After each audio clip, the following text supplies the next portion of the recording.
Dear students, human physiology next chapter ആണ് breathing and exchange of gases. നമ്മൾ ആദ്യത്തെ chapter digestion and absorption കഴിഞ്ഞിരുന്നു. Next chapter ആണ് breathing and exchange of gases. Respiration എന്ന് പറയുന്ന chapter നിങ്ങൾ സ്കൂൾ തലങ്ങളിലൊക്കെ പഠിച്ചിട്ടുണ്ട്. എന്താണ് റെസ്പിറേഷൻ അല്ലേ? വാട്ട് ഈസ് റെസ്പിറേഷൻ എന്നൊക്കെ നമുക്കറിയാവുന്ന കാര്യമാണ്. Taking in of oxygen and giving out carbon dioxide.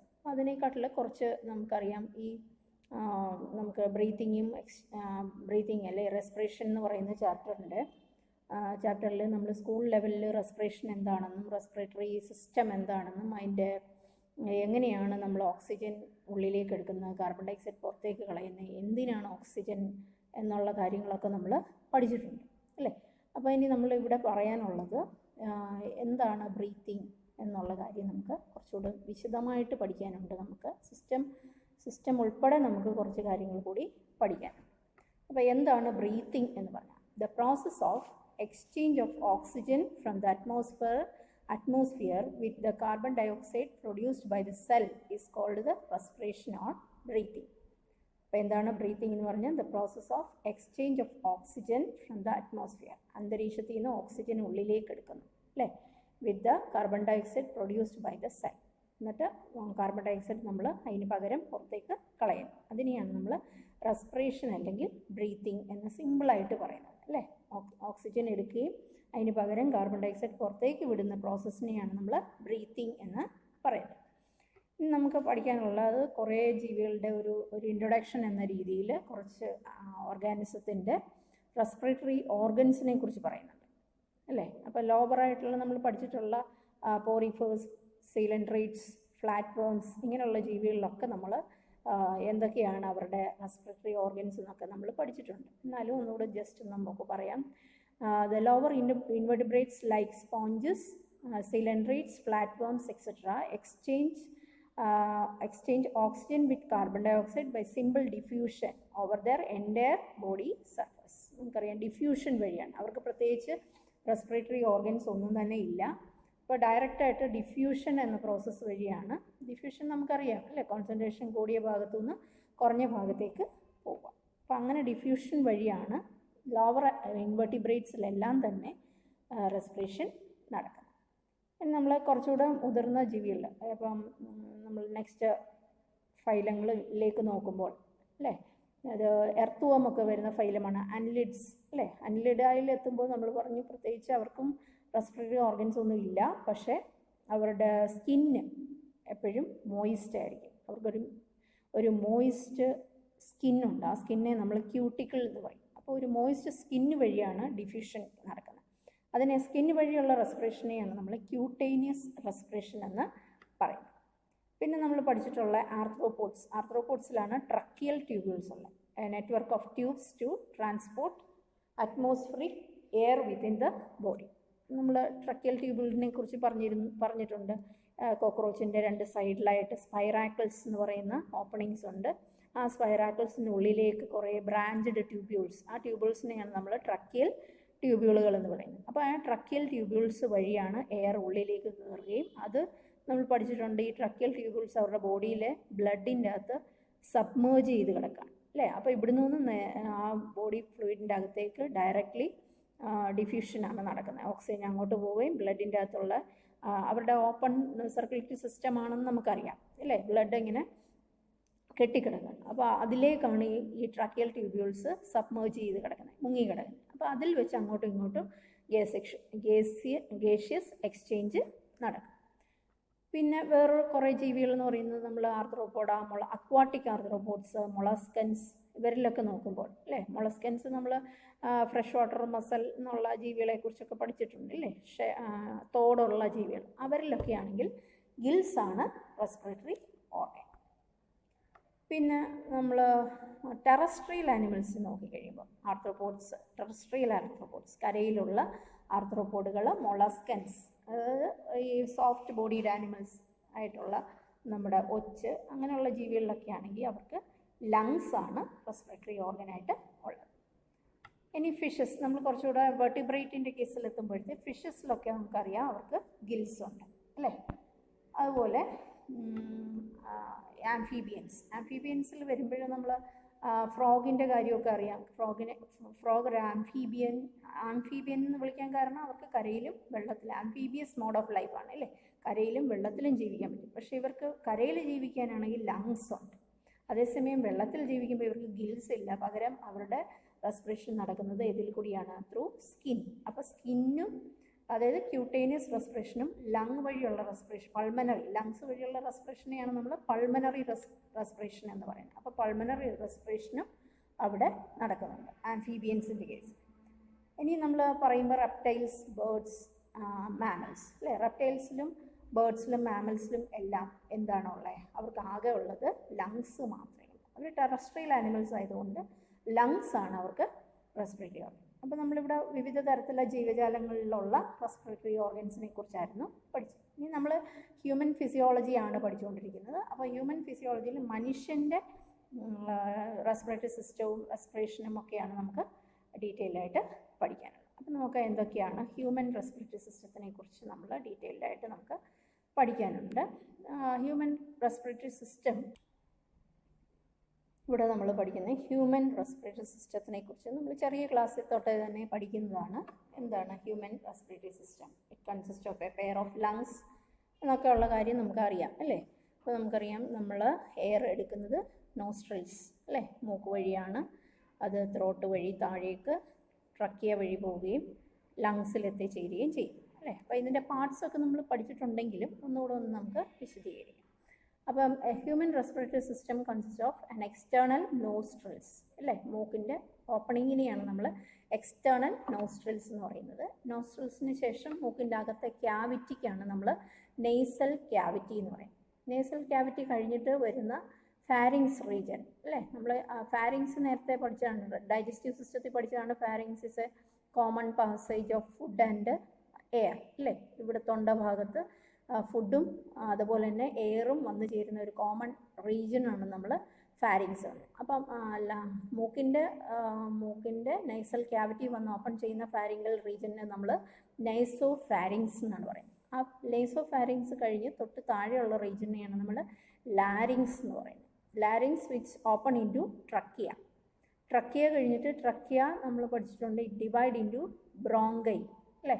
Bronchi ആയിട്ട് മാറുന്നു. ബ്രോങ്കൈ പിന്നെ ഡിവൈഡ് ചെയ്തിട്ട് ബ്രോങ്കിയോളുകളായിട്ട് മാറുന്നു. ആ ബ്രോങ്കിയോളുകളെല്ലാം എൻഡ് ചെയ്യുന്ന ഭാഗത്തിന് ടെർമിനൽ ബ്രോങ്കിയോൾസ് എന്ന് പറയും. ആ ടെർമിനൽ ബ്രോങ്കിയോൾസ് വന്ന് എൻഡ് ചെയ്യുന്ന ഭാഗത്തിനെയാണ് നമ്മൾ ആൽവിയോളൈകൾ എന്ന് പറയുന്നത്. ഇത്രയും ഭാഗം ചേരുന്നതിനെയാണ് നമ്മൾ ലങ്സ് എന്ന് പറയുന്നത്. അപ്പോൾ ഓരോ ഭാഗമായിട്ട് നമുക്ക് നോക്കാം വിശദീകരിച്ച്. എക്സ്റ്റേണൽ നോസ്ട്രിൽസ്, മൂക്ക് അല്ലേ. മൂക്കിൻ്റെ ഓപ്പണിങ്സിനെയാണ് നമ്മൾ എക്സ്റ്റേണൽ നോസ്ട്രിൽസ് എന്ന് പറയുന്നത്. അത് കഴിഞ്ഞുള്ള ഭാഗത്തിന് നേസൽ പാസേജ് അല്ലെ നേസൽ ക്യാവിറ്റി.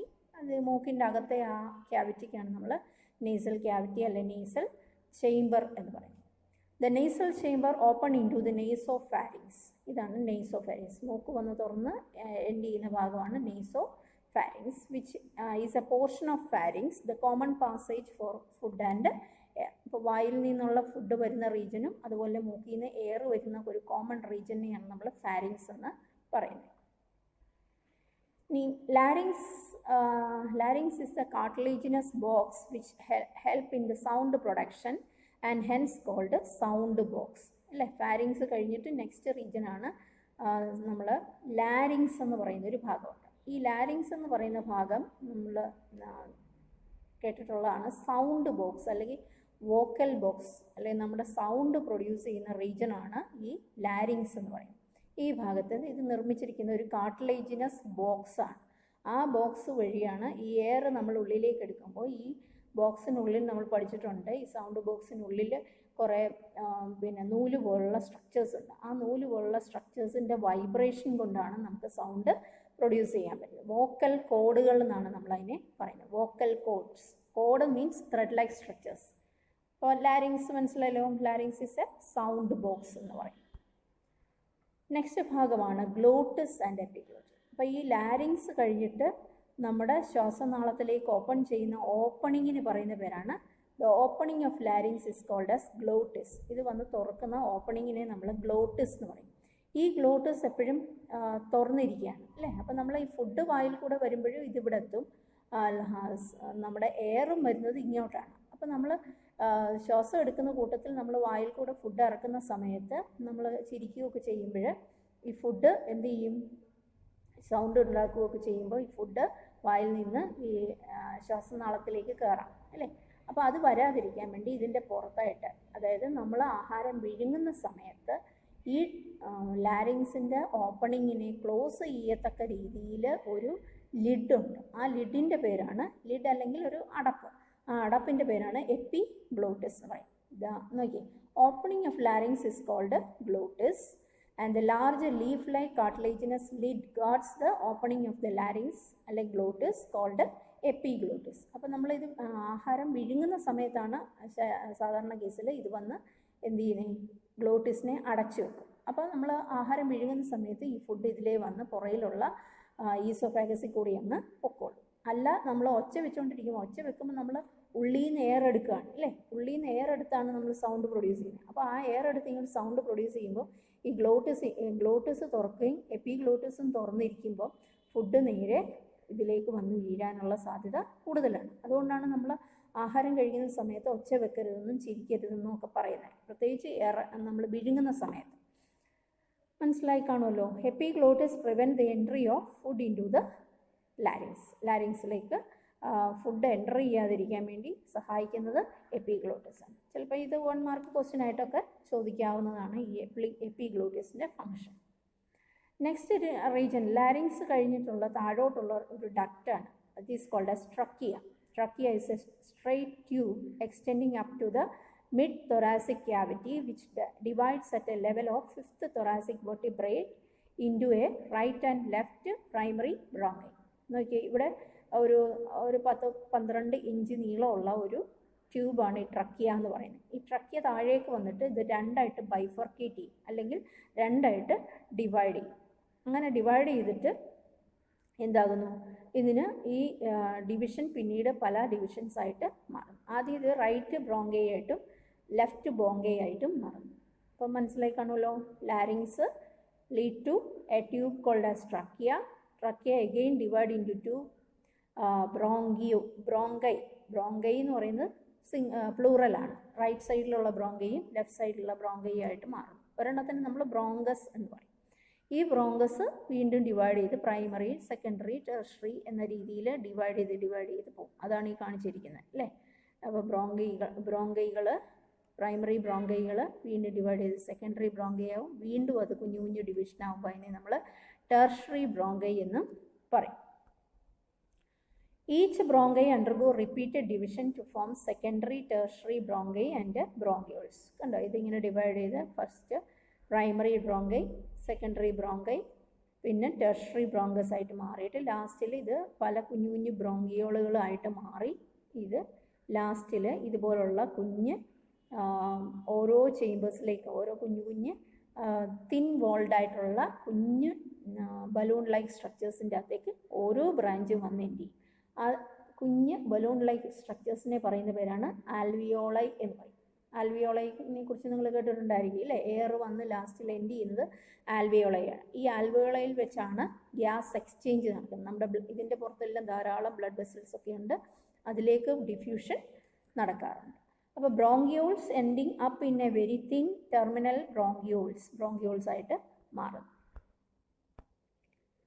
ഇനിയും ഇവിടെ ഈ നമുക്കറിയാം, നമ്മുടെ തൊണ്ട ഭാഗത്ത് നമ്മൾ തൊട്ട് നോക്കിക്കഴിഞ്ഞാൽ ഇങ്ങനെ കട്ടിയുള്ളൊരു സ്ട്രക്ചറായിട്ട് നമുക്ക് ഫീൽ ചെയ്യും അല്ലേ. തൊണ്ട നെക്ക് റീജിയനിൽ നമ്മളൊന്ന് തൊട്ട് നോക്കി ഇങ്ങനെ തട്ടി പോകുന്ന പോലെ ഹാർഡായിട്ടുള്ള എന്തോ ഒരു സാധനം ഉള്ളതായിട്ട് നമുക്ക് കാണാൻ കഴിയും.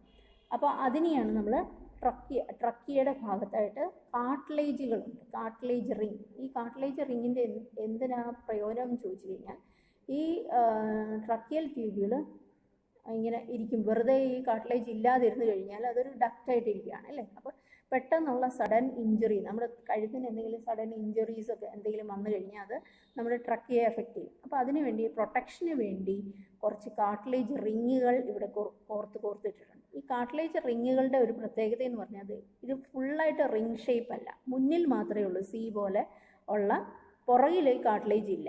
അപ്പോൾ ഈ മുന്നേ മാത്രം ഇങ്ങനെ സി ഷേപ്പിൽ ഒളിക്കുന്ന കാർട്ടിലേജുകൾ ഇങ്ങനെ അടുക്കി വെച്ചിരിക്കുകയാണ്. അതാണ് cartilaginous links support the trachea എന്ന് പറയുന്നത്. ദ ട്രക്കിയ എന്ന് പറയുന്നത് ഈ ട്യൂബിനെയാണ് trachea primary, secondary and tertiary bronchiole and the initial bronchioles are supported by incomplete cartilaginous rings.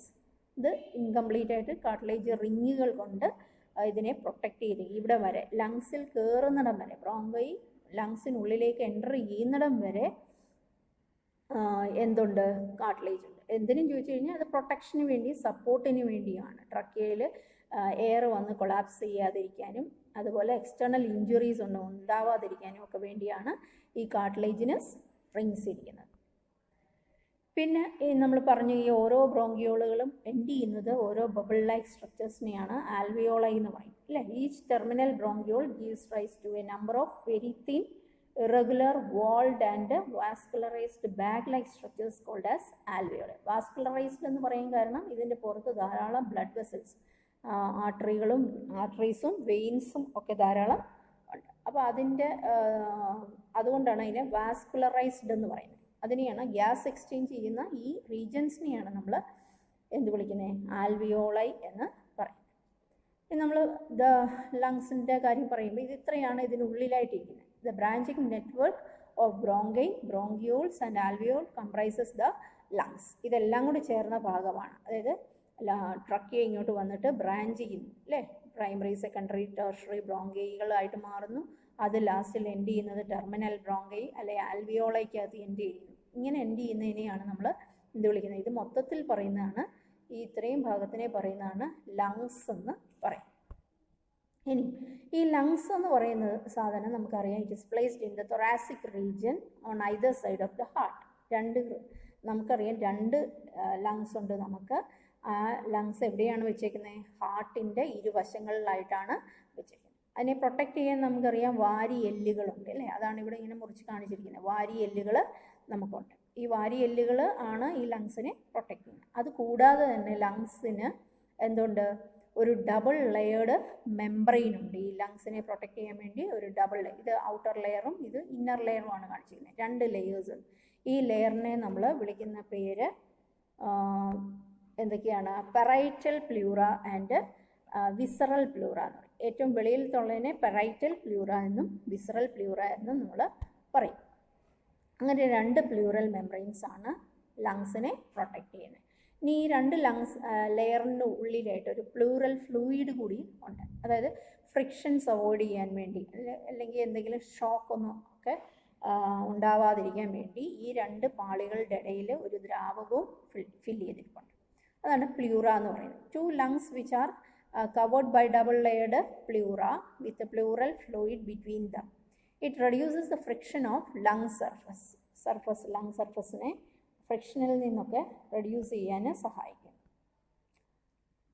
The outer pleural membrane is in contact with the thoracic lining, whereas the inner pleural membrane is in contact with the lung surface. Lung surfaceലോട്ട് ചേർന്നാണ് parietal pleura ഇരിക്കുന്നതെങ്കിൽ visceral pleura ഒന്ന് ലങ്സിനോട് ചേർന്ന് ഉള്ളിലേക്കുള്ള ഭാഗത്തോട് ചേർന്നാണ് കാണുന്നത്. Next conducting part of the respiration. എങ്ങനെയാണ് ഈ എയർ ഇതിൻ്റെ അകത്തോടെ കയറി പോകുന്നതെന്നാണ് പറയുന്നത്. The part starting with the external nostrils up to the terminal bronchioles constitute the conducting part. മൂക്കിൽ കൂടി കയറിയിട്ട് ഓരോ ആൽവിയോളയിൽ എത്തിച്ചേരുന്ന ആ ഒരു പാത്വേക്കാണ് നമ്മൾ കണ്ടക്റ്റിംഗ് പാർട്ട് എന്ന് പറയുന്നത്. The conducting part transport the atmospheric air to the alveoli, clears it from foreign particles, humidifies and also brings the air to body temperature. ഇത് നമ്മൾ അറിയാം, എയർ ഇതിൻ്റെ അകത്തോട് കയറി പോകുമ്പോൾ തന്നെ നമുക്ക് മൂക്കിനുള്ളിലെല്ലാം സീലിയേറ്റഡ് എപ്പിത്തീലിയം ഉണ്ട് അല്ലേ, അല്ലെങ്കിൽ രോമങ്ങളുണ്ട്. ആ രോമങ്ങൾ ഡസ്റ്റ് പാർട്ടിക്കിൾസിനെ എല്ലാം എന്ത് ചെയ്യും, അവിടെ തടയും. അരിച്ച് മാറ്റിയിട്ടാണ്, ഡസ്റ്റിനെയൊക്കെ ഒഴിവാക്കിയിട്ടാണ്.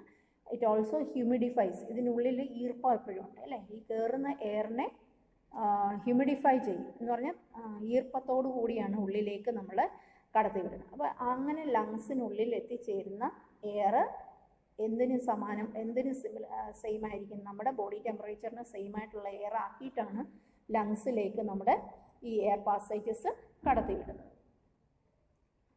ഇനി the alveoli and the ducts from the respiratory or exchange part of the respiratory system. The alveoli and the ducts form the respiratory or exchange part of the respiratory system. ഇതിനുള്ളിൽ കൂടി കടന്നു വന്നിട്ട് ഈ ആൽവിയോളൈ എന്ന് പറയുന്ന ഭാഗത്ത് വെച്ചാണ് എന്തുള്ളതെന്ന് പറയുന്നത് എക്സ്ചേഞ്ച് നടക്കുന്നത്. നമ്മൾ നേരത്തെ പറഞ്ഞിരുന്നു ഈ ആൽവിയോളൈകളുടെ സർഫസിലെല്ലാം ധാരാളം ബ്ലഡ് കാപ്പിലറീസ് ഉണ്ട് അല്ലേ. അപ്പോൾ ഇതിൻ്റെ അകത്ത് എത്തിച്ചേരുന്ന എയറിൻ്റെ അകത്തു നിന്നാണ് ഓക്സിജൻ ആ ബ്ലഡിലേക്ക് ഡിഫ്യൂസ് ചെയ്യുകയും അതുപോലെ ആ ബ്ലഡിലുള്ള കാർബൺ ഡയോക്സൈഡ് തിരിച്ച് ആൽവിയോളയ്ക്കകത്തേക്കും ഡിഫ്യൂസ് ചെയ്യുന്ന എക്സ്ചേഞ്ച് ചെയ്യുന്ന പാർട്ടിനെയാണ് നമ്മൾ ആൽവിയോളൈ എന്ന് പറയുന്നത്. The exchange part is the site of actual diffusion of oxygen and carbon dioxide between the blood and the atmospheric air. ബ്ലഡും അറ്റ്മോസ്ഫിയറിക് എയറും തമ്മിലുള്ള എക്സ്ചേഞ്ച് നടക്കുന്ന ഭാഗമാണ് ആൽവിയോളൈ എന്ന് പറയുന്നത്.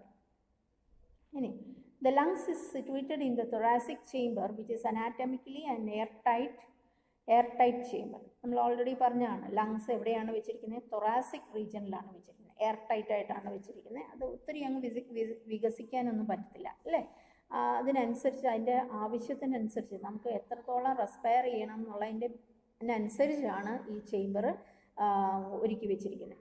The thoracic chamber is formed dorsally by the vertebral column and ventrally by the sternum, laterally by the sides, the ribs, and on the lower side the dome-shaped diaphragm. ഇപ്പോൾ നമ്മൾ നോക്കിക്കഴിഞ്ഞാൽ thoracic ക്യാവിറ്റിയുടെ പുറകുവശം എന്ന് പറഞ്ഞാൽ dorsal side, നമ്മുടെ പുറകുവശത്തിനെയാണ് നമ്മൾ dorsal and ഇത് ഈ റീജിയനെ നമ്മൾ വെൻട്രൽ എന്ന് പറയും അല്ലേ. അപ്പോൾ മനുഷ്യൻ ഇങ്ങനെ നേരെ നിൽക്കുന്നത് കൊണ്ടാണ് അവരുടെ ഡോഴ്സൽ സൈഡ് പുറയിലായിട്ട് വരുന്നത്. ഇപ്പോൾ ഒരു പശു അല്ലെ ആടെന്ന് പറയുമ്പോൾ അവരുടെ മൂൾ ഭാഗമാണ് ഡോഴ്സൽ എന്ന് പറയുന്നത്. അപ്പോൾ നമ്മളിങ്ങനെ നിൽക്കുന്നതുകൊണ്ട് നമ്മുടെ ഡോഴ്സൽ സൈഡ് ഇവിടമാണ്.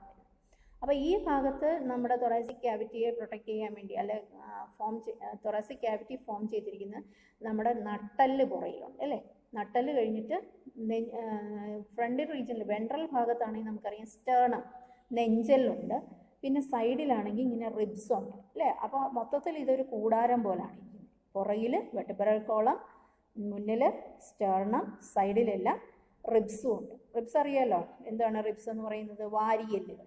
പിന്നെ താഴെയോ, താഴെ നമുക്ക് നോക്കിയാൽ ഒരു ഡോം ഷേപ്ഡ് മെംബ്രെയിൻ നമ്മൾ പഠിച്ചിട്ടുണ്ട്. ഈ ഡോം ഷേപ്പ് എന്ന് പറഞ്ഞാൽ ഇങ്ങനെ ആർച്ച് പോലെ ഇരിക്കുന്ന ഒരു മെംബ്രെയിൻ നമ്മുടെ തൊറാസിക് ക്യാവിറ്റിയെയും അബ്ഡോമിനൽ ക്യാവിറ്റിയെയും കൂടെ സെപ്പറേറ്റ് ചെയ്യുന്ന ഒരു മെംബ്രെയിൻ ഇവിടെ ഉണ്ട്. ആ മെംബ്രെയിന് പറയുന്ന പേരാണ് ഡയഫ്രം. മനസ്സിലായി. അപ്പോൾ ഇത് മൊത്തത്തിൽ ഒരു എയർ ടൈറ്റ് ചേംബറായിട്ടാണ് ഈ തൊറാസിക് ക്യാവിറ്റി ഫോം ചെയ്തത്.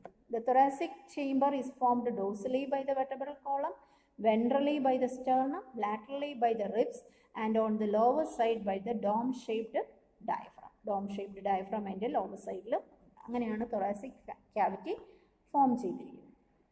The anatomical setup of lungs in thorax is such that any change in the volume of the thoracic cavity will be reflected in the lungs. അതായത് എന്തൊരു change ഉണ്ടായാലും അത് നമ്മുടെ ശ്വസനത്തെ effect ചെയ്യും അല്ലേ. അതിനനുസരിച്ചാണ് നമ്മുടെ ലങ്സിനെ സെറ്റപ്പ് ചെയ്ത് വെച്ചിരിക്കുന്നത്. Anatomical setup of the lungs in thorax is such that any change in the volume of thoracic cavity will be reflected in the lungs cavity.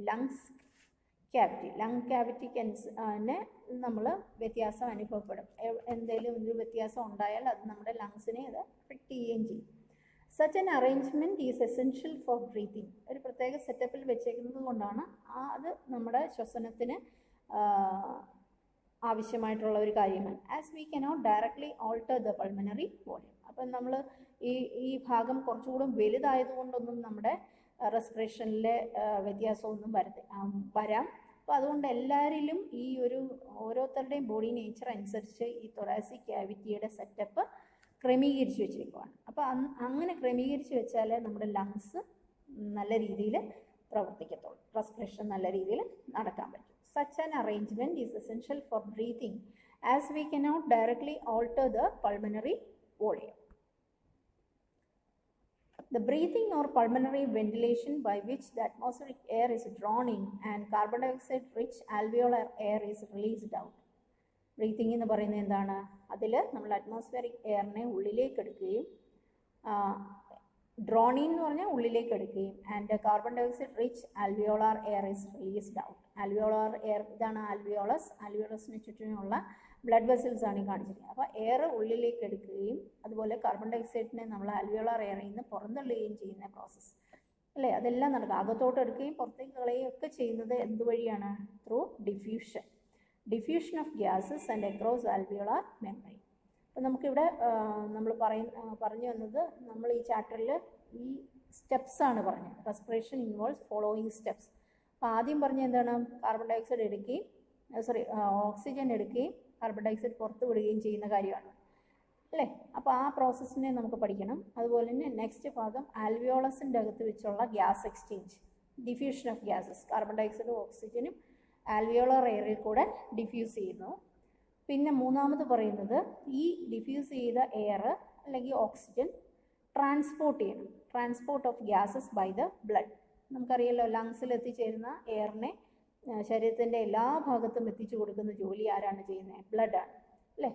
പിന്നെ അതുപോലെ ബ്ലഡ് സെല്ലുകളുടെ അടക്കി എത്തുമ്പോൾ ഈ ബ്ലഡ് ഇതിനെ വഹിച്ചുകൊണ്ട്, ഓക്സിജനെ വഹിച്ചുകൊണ്ട് ഓരോ കോശങ്ങളുടെയും അല്ലെ ഓരോ ടിഷ്യൂസിൻ്റെ അടുക്ക് എത്തിക്കഴിയുമ്പോൾ അതിനെ ഡിഫ്യൂസ് ചെയ്യും. നമ്മൾ ലങ്സ് ഡിഫ്യൂഷൻ നടക്കുന്ന പോലെ തന്നെ ബ്ലഡിലും ടിഷ്യൂസിലുമായിട്ട് ഡിഫ്യൂഷൻ നടക്കും, അല്ലേ? കൊണ്ടു കൊടുക്കണം. ഓരോ സെല്ലിനും കൊണ്ടു കൊടുക്കുമ്പോഴും അവിടെ വെച്ച് എന്ത് നടക്കുന്നുണ്ട്?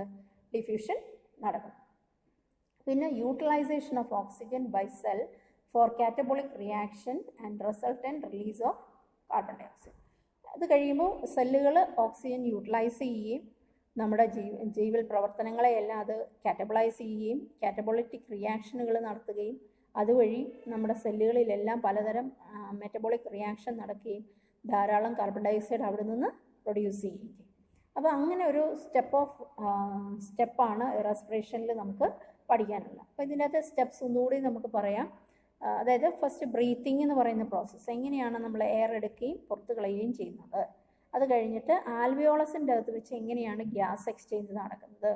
പിന്നെ നമ്മൾ പഠിക്കേണ്ടത് എങ്ങനെയാണ് ബ്ലഡ് ഗ്യാസുകളെ ട്രാൻസ്പോർട്ട് ചെയ്യുന്നത്.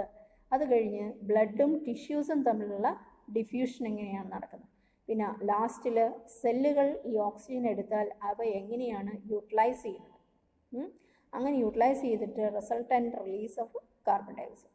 ലാസ്റ്റിൽ കാർബൺ ഡൈ ഓക്സൈഡ് റിലീസ് ചെയ്യുന്നത് എങ്ങനെയാണ്. ഇതെല്ലാം നമുക്ക് ഈ ചാപ്റ്ററിൽ ഇതിൻ്റെ ഫോളോയിങ് സ്റ്റെപ്സ് എല്ലാം നമുക്ക് പഠിക്കാനുണ്ട്. അപ്പോൾ